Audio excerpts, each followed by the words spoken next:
البدع والأهواء، أهل البدع العقائدية وأهل البدع السياسية. نقول بيننا وبينكم السلف، بيننا وبينكم الكتب، كان فيقول البدع بيننا وبينكم. Qala fil hadi, yaitu Imam Ibnul Qayyim rahimahullahu ta'ala berkata di dalam kitab beliau Zadul Ma'ad.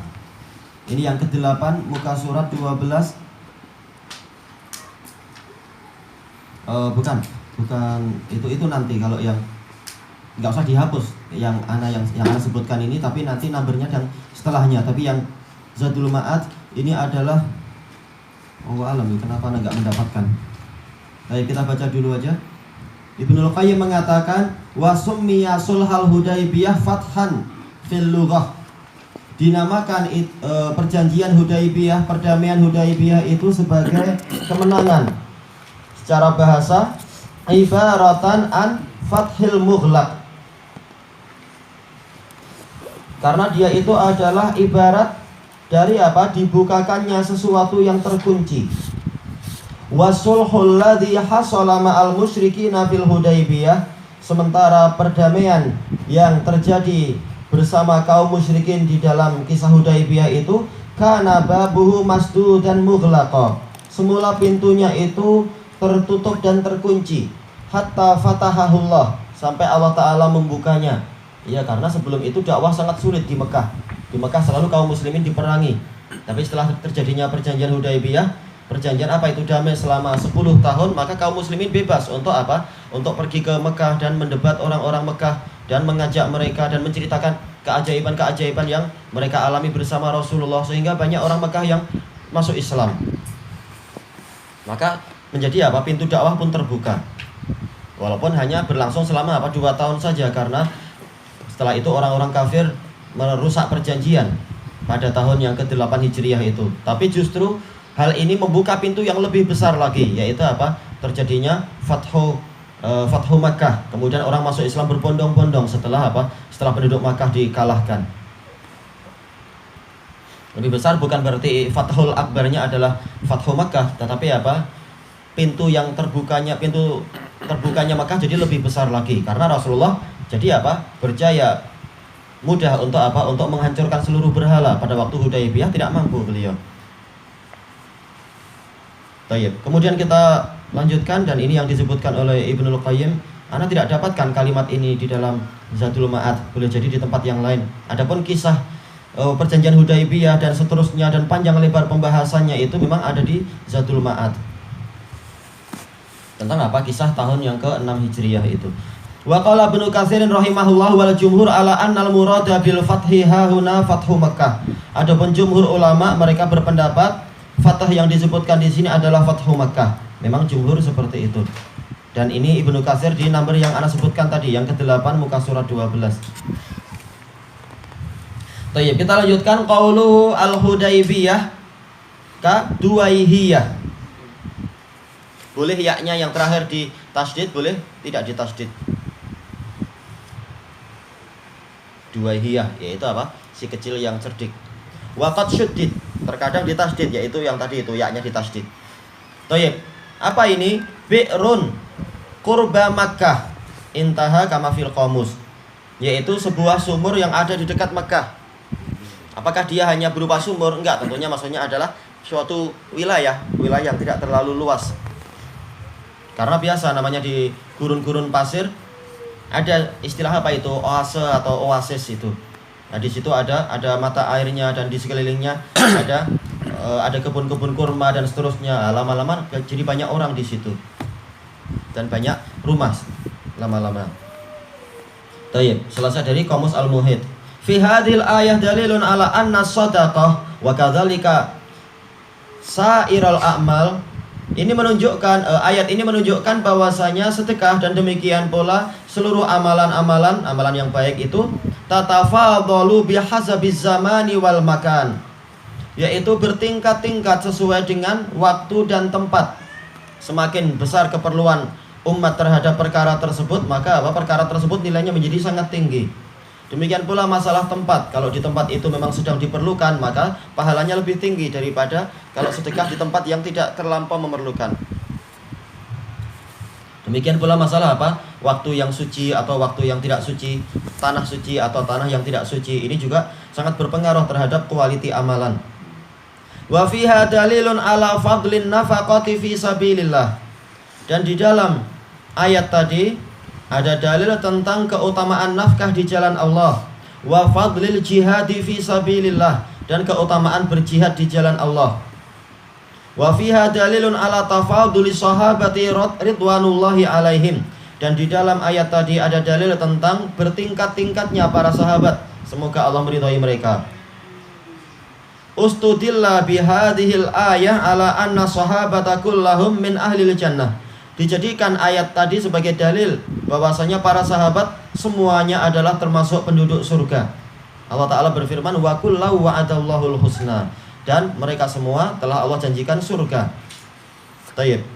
Qala Ibnu Hazm as-sahabatu min ahlil jannati qata'an. Ibnu Hazm mengatakan para sahabat termasuk dari penduduk surga secara pasti.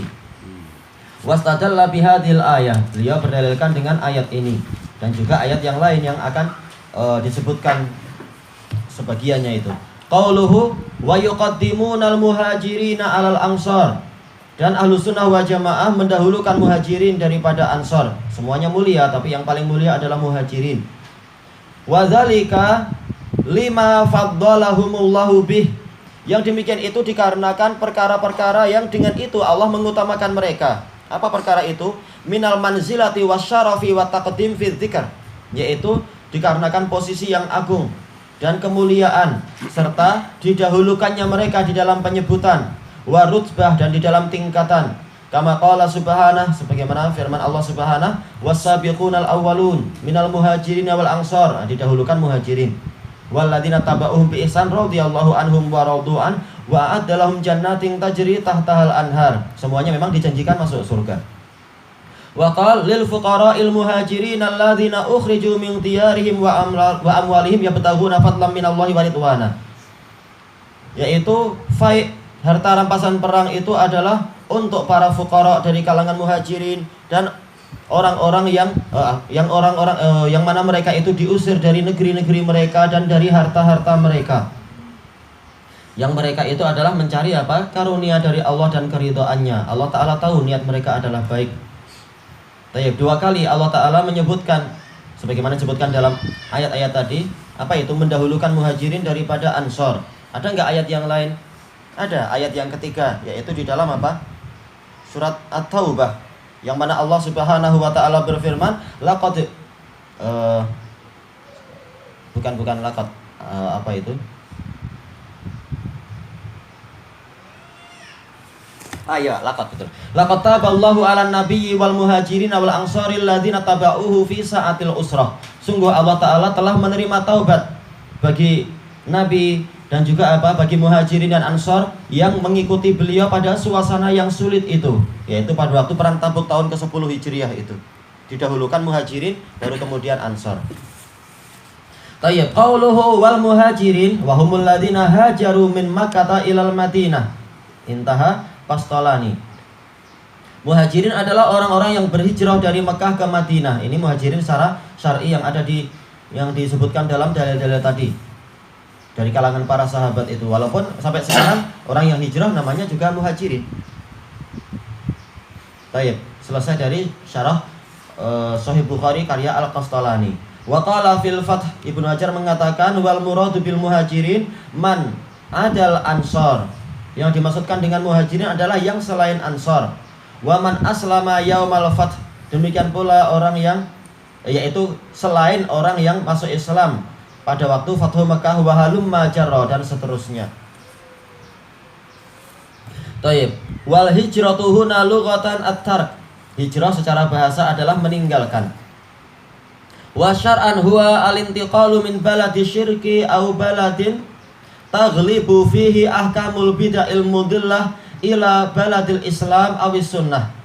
Secara syariat, yang namanya hijrah adalah berpindah dari negeri kesyirikan atau negeri yang mana hukum-hukum kebid'ahan yang menyesatkan itu mendominasi menuju kepada negeri Islam atau negeri sunnah.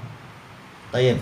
Ini secara mudahnya, tetapi yang lebih rinci sebagaimana dijelaskan oleh para ulama, hijrah secara syariat itu ada dua juga. Yang pertama adalah hijrah maknawiyah, yang kedua adalah hijrah hissiyah. Hijrah maknawiyah sebagaimana yang disebutkan oleh Rasulullah SAW dalam hadis Fadhalah bin Ubaid, juga hadis Abdullah bin Amr ibn al-As radhiyallahu anhuma, yang mana Rasulullah SAW bersabda, al-muhajir man hajara ma nahallahu an. Yang namanya muhajir adalah orang yang meninggalkan apa saja yang Allah larang. Ini juga secara syar'i istilahnya muhajir, orang yang hijrah, meninggalkan maksiat-maksiat. Ini hijrah. Hijrah secara apa? Maknawiyah. Badannya tidak pindah, tetapi apa? Jiwanya itu betul-betul pindah dari kebatilan. Yang kedua adalah hijrah hissiyah, hijrah secara fisik, secara fisikal. Nah, ini terbagi 4. Yang pertama adalah apa? Al-intiqal min baladi syirki wal kufri ila baladi al-islami wa tauhid.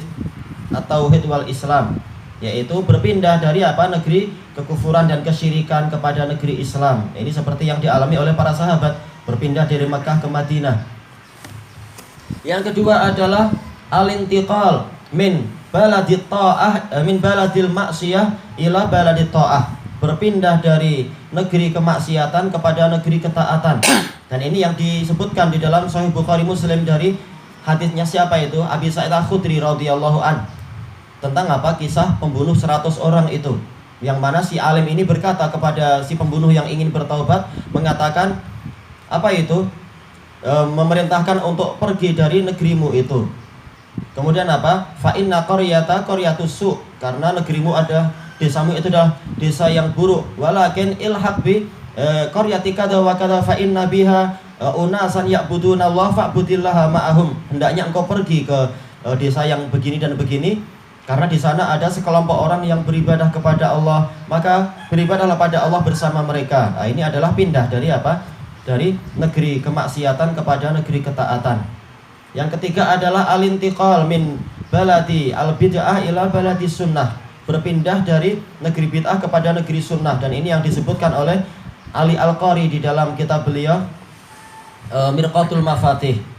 Dan ini yang dipraktekkan oleh Imam Syafi'i rahimahullahu ta'ala ketika pemerintah memaksakan keyakinan Al-Quran adalah makhluk dan banyak ulama disiksa, maka beliau hijrah, pindah dari Baghdad menuju ke Mesir. Nah, itu adalah pindah dari negeri bid'ah kepada negeri sunnah. Kemudian yang keempat adalah al-intiqal min baladil fitnah ila baladil aman, berpindah dari negeri fitnah, fitnah dalam artian pembunuhan, penyiksaan, kekacauan, menuju ke negeri keamanan. Nah, ini adalah sebelum apa? Sebelum pindah ke Madinah, yaitu para sahabat pindah ke mana? Pindah ke Habasyah. Habasyah negeri kufur, tetapi apa? Ghalaba alaiha al-aman, didominasi oleh keamanan. Sementara waktu itu belum ada negara Islam. Maka para sahabat disuruh oleh Rasulullah SAW untuk pergi ke sana. Karena rajanya sendiri adalah apa? Adalah seorang yang mukmin, betul-betul mukmin, beriman kepada Nabi Isa dengan ajaran yang betul. Walaupun rakyatnya adalah apa? Kristiannya adalah Kristen yang sudah rusak. Tayyib. Maka seperti ini juga bagian dari hijrah yang disyariatkan ketika belum ada negeri Islam. Pindah dari apa? Negeri yang penuh dengan kekacauan dan kerusakan menuju kepada negeri yang penuh dengan keamanan dan ketentraman. Tayyib. Kelanjutannya besok insyaallah, wallahu a'lam. Kalau Syekh Albani keluarkan fatwa kepada Palestin suruh berhijrah daripada apa? Palestin itu pindahan macam mana? Boleh jadi itu adalah masuk pola yang keempat, karena memang apa?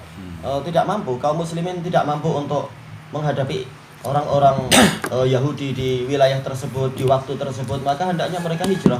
Dan itu lebih baik daripada mereka selalu dihinakan terus-menerus, dan mereka juga tidak mampu membela diri. Sampai sekarang masih hidup istilahnya karena apa? Permainan politik dari dunia, istilahnya dari bangsa-bangsa. Karena apa? Perserikatan bangsa-bangsa malu kalau langsung satu negeri yang lemah macam itu dihancurkan habis-habis. Mereka malu, mereka harus main politik juga. Nah, sampai sekarang masih hidup, alhamdulillah. Walaupun secara kekuatan jelas kaum muslimin tidak kuat. Wallahu a'lam.